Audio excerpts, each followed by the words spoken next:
இன்னும் ஒரு மரணம் இப்படி நடக்கக்கூடாது.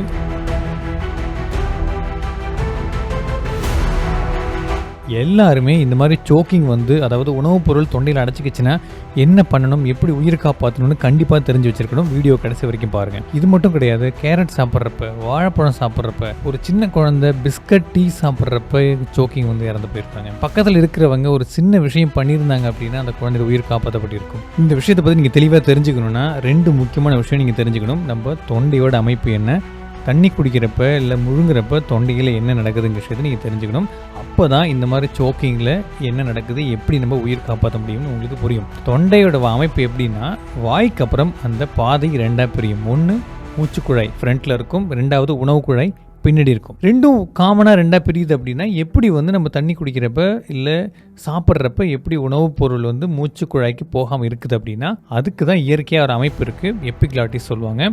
அதாவது நம்ம மூச்சு குழாய்க்கு மேலே ஒரு மூடி மாதிரி அமைப்பு இருக்கும். அது எப்போதும் திறந்து தான் இருக்கும். நீ எதாவது சாப்பிட்றீங்க, தண்ணி குடிக்கிறீங்க அப்படின்னா அது ஆட்டோமேட்டிக்காக மூடிடும். அதனால் அந்த தண்ணியும் அந்த சாப்பாடும் அதை தாண்டி உணவு குழாய்க்கு போயிடும். இப்போ நீங்கள் ஒரு பொருளை மெல்லாமல் வாழைப்பழம், கேரட்டு இல்லை நெல்லிக்காய் போன்ற சைஸில் உள்ள ஏதாவது உணவுப் பொருளோ இல்லை இது ஒரு பொம்மையோ மெல்லாமல் நீங்கள் முழுங்க ட்ரை பண்ணுறீங்க அப்படின்னா அது போயிட்டு இந்த மூடியை தாண்டி உணவு குழாயில் போகாமல் மூச்சு குழாயில் போயிட்டு அடைச்சிக்க வாய்ப்பு இருக்குது.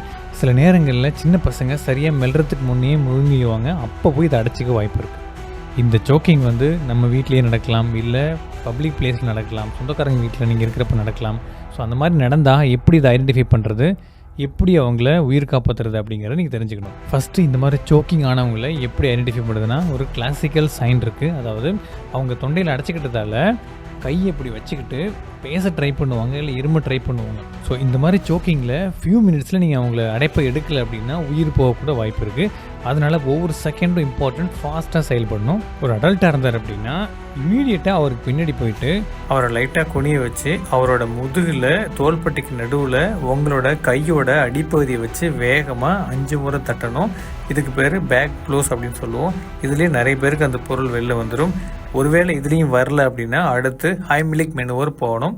அது என்ன ஹைமிலிக் மெனுவர் அப்படின்னா, அவரை அணைச்சி உங்களோட 2 கையும் அவரோட நெஞ்சுக்கு முன்னாடி கொண்டு போயிட்டு நல்லா ஃபிஸ்ட் பண்ணிக்கணும். நல்லா மடக்கி இந்த கையால் அந்த கையை பிடிச்சிக்கிட்டு அவரோட நெஞ்சு குழியில் வச்சு மேல் பக்கம் உள் பக்கமாக வேகமாக த்ரஸ்ட் பண்ணும். அப்படி நீங்கள் பண்ணுறப்ப நுரையீரலில் உருவாகிற அந்த ப்ரெஷரில் அந்த பொருள் வாய் வழியாக வெளில வரும். இதுவே ஒரு சின்ன பையனோ பொண்ணாக இருக்காங்க அப்படின்னா அவங்க உயரத்துக்கு நீங்கள் முட்டி போட்டு இதே ப்ரொசீஜரை பண்ணணும். இதுவே கை குழந்தையாக இருந்துச்சு அப்படின்னா கொஞ்சம் ப்ரொசீஜர் மாறும். என்ன பண்ணணும் அப்படின்னா அந்த குழந்தைய தலைக்குப்புற கையில் பிடிச்சிக்கணும். ஒரு கையில் பிடிச்சிக்கிட்டு தலையை கொஞ்சம் டவுன்வர்டாக வச்சுக்கணும், கீழ்ப்பக்கமாக வச்சுட்டு வேணா உங்கள் தொடையில் சப்போர்ட் பண்ணிக்கலாம். இன்னொரு கையோட அடிப்பகுதியால் அந்த குழந்தையோட கழுத்துக்கு கீழே 2 ஷோல்டர் பிளேடுக்கும் நடுவில் வச்சு வேகமாக தட்டணும். ஒருவேளை நீங்கள் சோக்கிங் பண்ணுறதுக்கு முன்னாடியே அவங்க மயக்கம் போட்டு விழுந்துட்டாங்க, மூச்சு இல்லை அப்படின்னாலும், பண்ணியும் அந்த பொருள் வரல, அவங்க மயக்கம் போட்டு விழுந்துட்டாங்க, மூச்சு இல்லைனாலும் இமீடியட்டாக அவங்களுக்கு சிபிஆர் பண்ணணும், ஆம்புலன்ஸ் கால் பண்ணணும். ஆம்புலன்ஸ் வர்ற வரைக்கும் சிபிஆர் பண்ணிக்கிட்டே இருக்கு. சிபிஆர் எப்படி சரியாக பண்ணுறதுன்னு தெரிஞ்சுக்கணும் அப்படின்னா இந்த வீடியோட முடிவில் லிங்க் கொடுக்குறேன் பாருங்கள். சரி,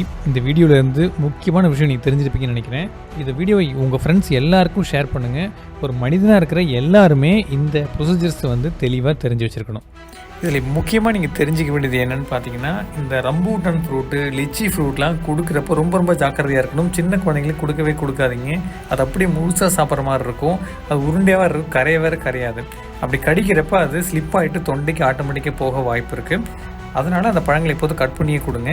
இப்போ மட்டும் இல்லை, பல வருடமாக இந்த ரம்பூட்டான் ஃப்ரூட் சம்மந்தமாக, இந்த மாதிரி லிச்சி ஃப்ரூட் சம்மந்தமாக சோக்கிங் ஆகி தொண்டையில் அடைச்சி குழந்தைங்க இறந்துக்கிட்டு தான் இருக்காங்க. இன்னுமே நடந்துக்கிட்டு தான் இருக்குது. அதனால் ரொம்ப ஜாக்கிரதையாக இருங்க. நன்றி.